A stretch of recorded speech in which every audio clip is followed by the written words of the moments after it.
and we're the Gorgeous Geeks, and we're here today to talk about Smallville Season 10, the final season, which I did not all the way believe them when they said it was their final season. You know, Mr. Go, actually, Who? Alfred Go. Okay. He actually just put out a report this week as an interview. He said that the Smallville ending was confusing to him. But he said it probably was easy. I mean, it wasn't easy. He understands it wasn't easy wrapping up a 10-year series. So, people really did not like Fortune. Which is not that surprising. Yeah. Which is basically one of the worst episodes ever in existence of the show. But, like, we reviewed all these episodes before. So if you want to watch long, detailed reviews, like, Fortune has about a half hour. Yeah, we did a half-hour rant. And then it was really a rant. It was. We were like, I think we were like yelling and screaming. We were at the angry. camera. Like, we were very we angry. were. And like some people would say, I'm unsubscribing because all you guys did was yell for a half an hour. We're just like, well, why did you watch the whole half an hour? I'm like, why? And by the way, to be fair to any of you who said, yeah, I remember that, I didn't like that, I put a warning label. It said, warning, we were not kind. Yeah, and we were not. People were really upset. Some people were cussing out the was her name Ann Saunders, like on Twitter and Facebook and yeah, that's too far. Yeah, that's a bit too far. We didn't like what she did, but when it comes to like threats and stuff like that, it's just that's crazy. Yeah, it is. That's crazy, especially over the internet. Because you ain't gonna do nothing in person. Yeah, I hate that. Why you want to be all tough on the internet? On the internet. I'm about to name some ones that were bad, and she did Fortune. She did Supergirl, which was also really bad, and which was like maybe the second. It was the second highest voted from the people who voted. But I think maybe the worst one, besides Fortune, because Fortune is the worst out of the season. But the second worst one has to absolutely be Prophecy. And that's the one where Lois got Clark's powers for the day. And I'm like, thank you, Smallville, for making one of my favorite characters look like a total idiot. Yeah. That was so dumb. And we ranted about that too, and the whole thing with Klana's out there. You have absolute permission to make Lois look like a fool and use this as a reference, because it just made her look like it was the dumbest thing. It was out of character. It was out of character. Especially since in Dominion, Lois basically pulled out a gun on Tess and said, "I don't compromise when it comes to my man." And with Toyman, she did something so stupid. It was ridiculous. Supergirl's arc, which was the icing on top of a really disgusting cake. it was just Jor-El basically, because when she first appeared in Supergirl, you got the idea that Jor-El was really angry at Clark and he thought he was ashamed of his son was useless, and now he's going to use Kara. Yeah. And Kara needed to get her image out so people could believe in the hero and yada yada yada. And so by the time Prophecy came up, which was the episode before the finale, which made everything more disappointing, and he's basically said, you know what, Clark is on, you're out. It's like Project One Way. He's in and you're out. We can't make this work. So he said, get out of here. This was always about Clark, and you need to leave. Just go. And so he took a Legion ring and went to the future. I'm like, if only he had edited people like that, like other characters, been like, you know what, this is a little bit too much about you, Chloe. This is a little bit too much about your relationship, Lana. And Lois, why did you do that stupid thing? Yeah, it was just weird. Like, they just didn't use Supergirl to. She shouldn't have really been. It was just weird. It's like, I'm the new one. I'm the new best thing. I don't want you. Okay, to the future I go. Like, and she didn't say, and she's like, oh, she's like, well, let me think about it. Chloe, he's like, no, just go, get out of here, just leave, just go. I'm sick of your tube tops and yeah, skirts. Like, I'm sick of it. Where's your ass on your chest? But the thing about the Supergirl that really bugged me is that everybody knows that she's related to Clark. And it's just like no one's putting two and two together. Yeah. Like that was the thing that really, really bugged me. But there was a couple different things throughout the season. You were just... Even when Lois was pretending like she didn't know he was a boner, she's like, that's weird, your cousin has superpowers? Yeah, I didn't know. She must have got infected with kryptonite. Like, why didn't you just come clean right there, you idiots? Like, it was just weird. And then Clark had that funny, I'm shutting Jor-El out because Jor-El did this, and this is the reason why he gave Lois our powers. Like, I thought there was going to be some kind of true beneficial message in the episode and reason why Lois had the powers and why Clark didn't. So I thought it was going to be so they could learn what it's like to be in each other's shoes. And I don't even know if that's really the real reason, because Clark just made up his own theory and said, screw you, Dad, and he left all mad and he wasn't going to use the fortress no more. So it was just odd. Like, there was just, like, the potential for a good season.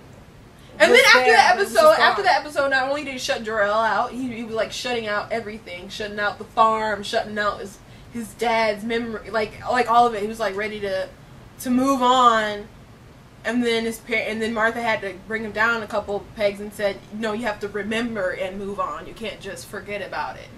Yeah. So it was, and so that was like another hill they had to get over in the finale. And there was a couple things that, just kind of just got on your nerves along the way.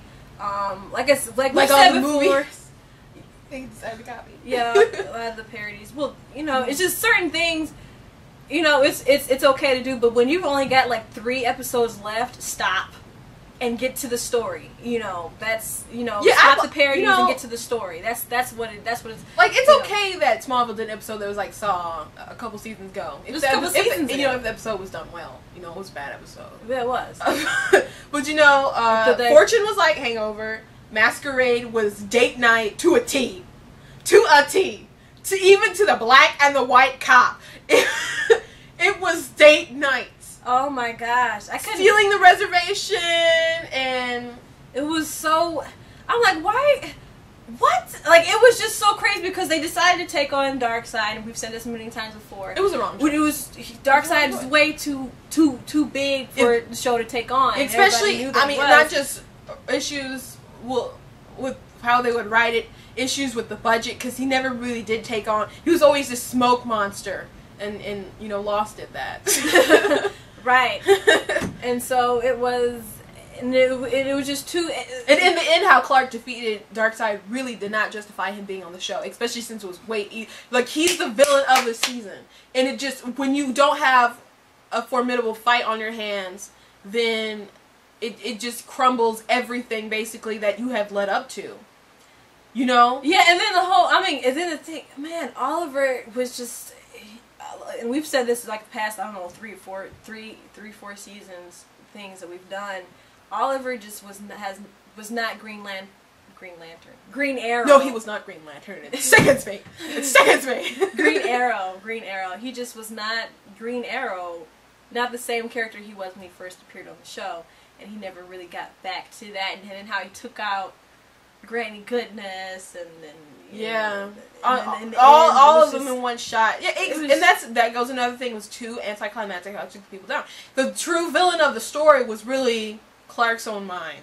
Yeah, that season. And it's like at that, I'm thinking like a couple days I was like chatting with my friend the Human Scorch. I'm just kind of like, Jor-El should have just picked a random person and given him a bunch of superpowers and just said, just go, be the super person. Shazam!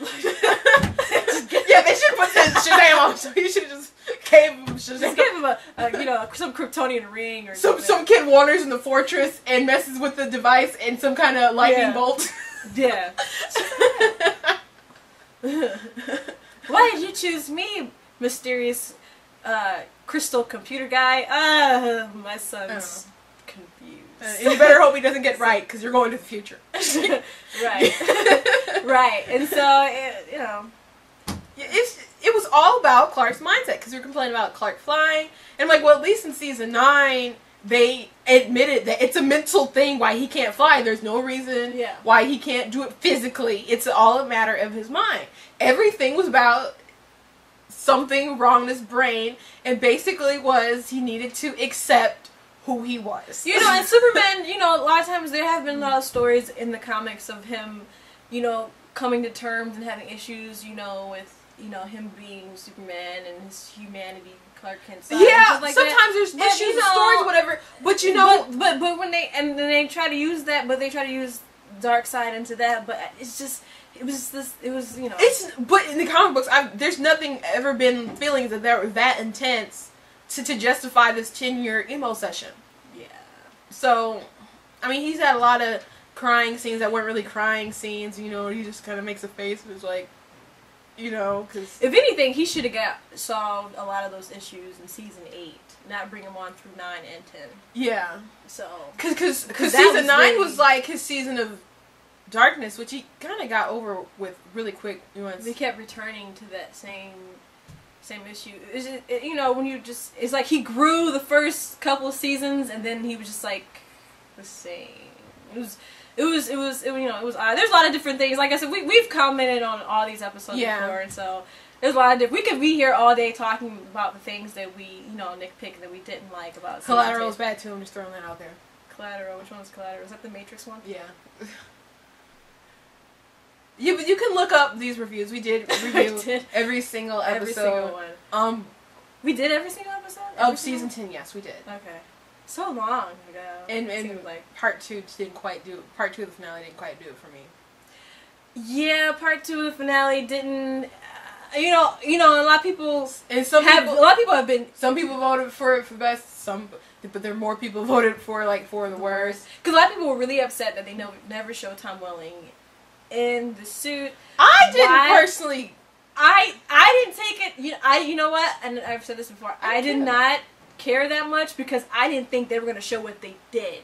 Yeah, I thought it was just going to be a reflection of him in the suit going by. I thought he was going to be standing on the roof of the Daily Planet in the costume, and that's how it ended, or something. Like, no, I thought he was going to fly in plaid. I didn't think they were going to show him. I thought he was going to fly in plaid. I thought it was just going to be like a reflection. I didn't even think, like, my expectations were so low. When your expectations are so low, and something happens like this, then, you know, it doesn't bother you that much. I don't think to say he wasn't, him not wearing a suit wasn't, compared to Darkseid not being a disappointment was, I mean, that's more annoying to me than him having a computerized suit, because at least he flew and had a suit. At least it was computerized. That's what I'm saying. Yeah, I didn't even expect that. It was annoying to me that Lois and Clark didn't actually get married at all in the show, especially since so much of the season was about them getting married.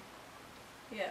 And then 7 years later, what could have happened to justify the 7 years? Did he try to go back to Krypton or something, and there's a couple years gap? Did he die a couple times? Did Lois lose her memory and was on some kind of continent of Atlantis that no one knew about? Like, like, what can possibly justify? Especially, I don't understand. You're living together, you're shagging together. You had a conversation about kids and marriage, and you love each other, and so on and so forth. She's your rock, he's your man. I don't understand. Why it took that long? It's so... You're working together, you see each other every day, you carpool to work. Chloe can get married twice. Lana got married. Lex got married twice. There's no justification. No. It is not just because I like the couple. There's just, you took so much darn time. Let's talk about some positive things. Yes. What was the one they liked the most? The episode that they liked the most was Homecoming. Homecoming was such a great... It was. That chick was terrible. Yes, that chick was terrible. They played, you know, homage to a lot of things in the beginning. Even that Freak of the Week thing. They brought an actual Freak of the Week back. And, they had that little weird doll, and like that beginning was weird. Like I was like, no, don't do this. But then that was just a joke, and it got better. And Brainiac came back and took Clark through his past. He was good, Brainiac. Yeah, and he was fixed. and then he took him to the future. Well, Clark accidentally went to the future. Well, by himself. And so he got to see himself. I've seen the elevator scene with Clark talking to Clark so many times. And President Clark really kind of looked like a douche to me. He's like, since when do I take orders? It's like when Jarrell says hop. Right. You're like, well, not too high, Dad. You know I can't fly. Yeah. And so that... I love that scene when they're talking to each other. It's like, this is what you are. This is what you should be. And you saw a glimpse of maybe Tom Welling can actually do this. And he did have episodes in season 10 where he played the dork and he did it well. Yeah, he did. Especially with the, I don't remember which episode where it's just like, I just had a milkshake and and my stomach. Was that Booster? Yeah, it was. Homecoming was a really, I really liked Homecoming. And the dance at the end when they're in the barn and they were dancing and he started floating and it's like, yeah, it's like, how can he not know?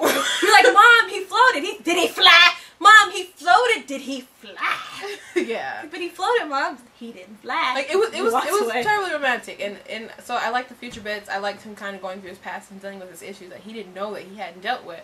So I guess that's kind of why the finale kind of threw me kind of for a little loop, because it's like they've been getting over all these issues progressively, like throughout the season, and then the finale was like a review of every doubtful feeling he ever had in life. Okay, but it's positive. We're in the positive. We're in the positive. So I really liked Homecoming. I really liked. Okay, this was kind of a filler, but not really a filler. Are you gonna say Harvest? No, I was gonna say Booster. Oh, I wouldn't say it was that much of a filler. I said it was kind of, but not really. Oh, no, because Booster had wanted. It was kind of the glass. And I have to say that Booster was one of the best characters that Smallville ever did. Yes, and they did it right.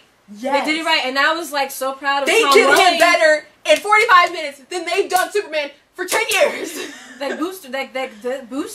did Booster so great. They picked the perfect actor to play him. I thought he did an excellent job. Yes. Even the little details. I mean, Skeets wasn't a little thing floating around, but it was still cool how they did it with the Bluetooth and everything. And then Tom Welling did a really good job at directing. And then I was like, oh, Blue Beetle. But Blue Beetle and Booster have like this relationship. Friendship. Yeah, and when he didn't look like a Beetle boy, he looked all right. Yeah, and so that was one of my favorite episodes of the season, Booster. Honestly, I was just so glad they did Booster so right, because it's just kind of so funny how lame Booster Gold is, especially if you watch like the Justice League Unlimited or something. There's just one particular episode, and I think I mentioned it on the review. You just have to watch it. Yeah, just watch. But he's just like so funny how lame he is. But even Jaime, like even the beginning when he was, with his friends and how he was looking, and the actors did a really good job. Tom Lane did a good job directing it, and the writing of it was really spot on. It was a spot on episode, and I really, really enjoyed Booster so much. I really did. Even if he was such a jerk, it's just funny because it's just how he is. It's how he is. He really is. And so, some other episodes, I did like Harvest. I did like Harvest because, like I said, in the review, it reminded me of all those times I used to watch Children of the Corn, and I was freaked out, and there was pricklies in the back of my neck. That's how I was when I was watching it. Just those memories was coming back. Yeah, there were still some things to complain about in Harvest, but overall, I still really I enjoyed it. It was kind of a fun one. I love alternate reality episodes of anything. Yeah. Of anything. Yes. And we got to see Lionel come back. We got to see this twisted Clark that was I don't know why his name would still be Clark in another reality, but so good. He should look up into being a villain because he was so he was suave, he was, and smooth, and when he just give me the box test, and she's like, or what? She's like, or I'll kill you. And it's like he's bad, but ooh, he's bad. He was so suave and just sexy. We've seen him play bad boy, bad horny. He ain't playing like that. No, he's completely different. There's a difference. Like, there's a difference between a rebellious, horny teenager and suave, smooth criminal. Yeah, he was like he ain't never played bad like that. Period. I don't care what nobody says. He was good. Every time they had a mirror, even the other one with the mirror. Yeah, Kent. That was really good. It was kind of. I didn't like seeing Jonathan all like sad and alone and obsessive over this like old kryptonite. Like, so not that it was bad as far as writing, but it was just sometimes something is kind of hard to watch. It's like, this isn't Jonathan. I don't want to watch. But it was still great. And I when I interviewed Cassidy Freeman, I just kind of complimented her so much for her acting in Kent as well, because she was so terrified, but even though she was terrified of Clark Luthor, you still knew like deep down she wanted to explore some possibilities of what a relationship could be. And so I love alternate reality episodes, and it brought Lionel back, and he played a role up until the very end of the series. Scion. Yeah, Scion. We were so worried when we found out they were going to do a Superboy. No, well, I mean, he still isn't my Connor Kent. No, he's not. But for Smallville, well, I was kind of surprised that they evolved that story from that. I didn't know where they were going. I thought that they were going to use this evil Lex clone, and he was going to become Lex, and figure out how to stop the aging process or whatever, and he'd just be Lex. And I was disappointed with that, because they said that Lex wasn't really dead. You wouldn't think that Lex had really died anyway, and so it was just... and I'm like, I don't want him to be a clone. And so for them to say, no, that we were making a Superboy the whole time, it's like, oh, really? We were a bit worried, though. If we go back and watch, we were a bit worried. But we actually really did. We liked that episode. Yeah, we liked the episode. We liked the episode. Oh, I was scared. I was creeped out. I'm not gonna lie.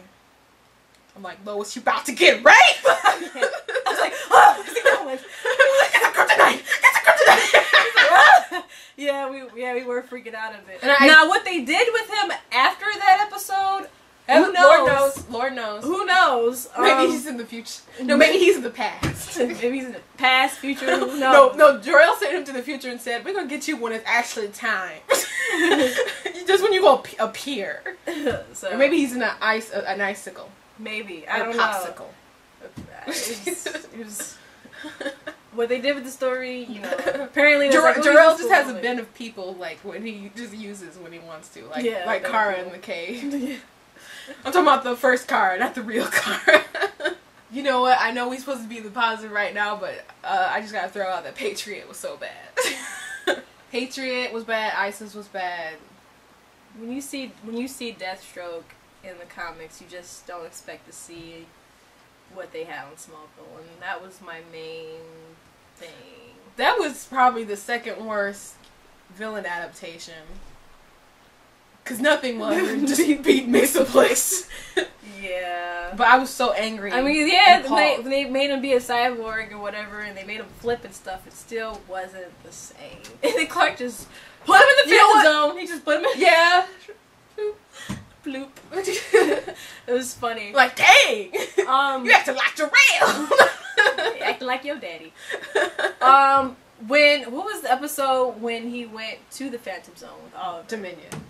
It was just good to see Blue again. Yes! It was just good to see. And the fact that they had him merge with Phantom Zod, it was like, that's genius. But it's like, he should have been the villain. Yeah, they should have brought him back. We were talking to our friend Captain Logan, who does Geek Evolution, and he was like, I guess he wasn't always a huge fan of Callum Blue, and he's like, I always wondered why they had him be Zod. And in that episode, it occurred to him, wow, that's why.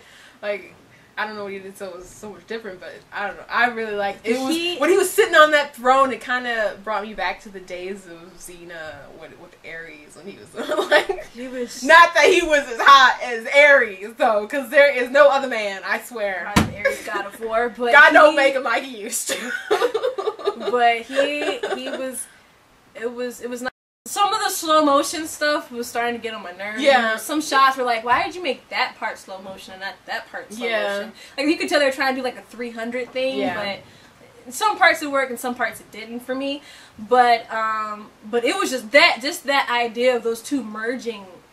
That was a brilliant idea. And I was like, oh, they should have had him come back, had him, the Mirror Lionel, Mirror Clark, and then bring Michael Rosenbaum back. I mean, yeah, all these.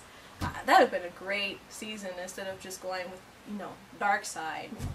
There were parts of the finale that were done really well, like the beginning, like the first part. I mean, there were things I complained about a lot, like that comic book when I opened it up. It like made me so angry in the first 5 minutes. I was like super angry, and why would Chloe have a comic book? But yeah, I'm not surprised that Chloe would make a comic book to jeopardize everything that they've done. Well, I'm not surprised. I wasn't surprised. I know you were really angry, but I'm not surprised that she would do that. Yeah. I was just kind of upset that she was still alive. Her son be like, look what I got, guys! My mom made this for me! So. Like, and when I first saw the spoiler images, I'm like, are they going to say this is all happening? Chloe exists outside of alternate reality or something? And she just placed herself within there? Like, Chloe my mind was going. Chloe really is Mixoplex. She's the truth. But anyways. But the whole romance of Lois and Clark, like the door scene. I'm telling you, Al Septian and Turi Meyer should do a chick flick. I don't even like chick flicks. But they should write one, because that was really good. Yeah, that was really cute. The part with the door, and like the girly side of me was just like, oh, you know. And I don't like stuff like, you know, movies like that. But it just really, it was really that was adorable. It was super adorable. I'm just like, oh my God. It was really an emotional finale at parts, especially when Clark finally, he's thrown in the air and he like paused, and then he was like in the fortress, and Jor-El basically showed him all these things. He's like, these are my trials. That's life. But then, you know, Jonathan gave him the suit, handed it to him, and then he flew up and became Superman. And I was very surprised that he flew around, he caught the airplane that Lois was on, and Lois had her big moment to shine because she was going to interview the president. Then he pushed back the planet, and I'm like, this is like you know, old-fashioned, golden age Superman feats of strength right there, you know. Yeah. But you know, it's kind of weird when you look at the beginning of the first episode, Lazarus, and you're like, or Lazarus rather, and when he's like, I pushed myself harder than I've ever pushed before or something, and all he did was run from Smallville to Metropolis and lift up the Daily Planet load, and I'm like, why was that so difficult? You've done more impressive things. And then in the finale, he flies and moves the planet.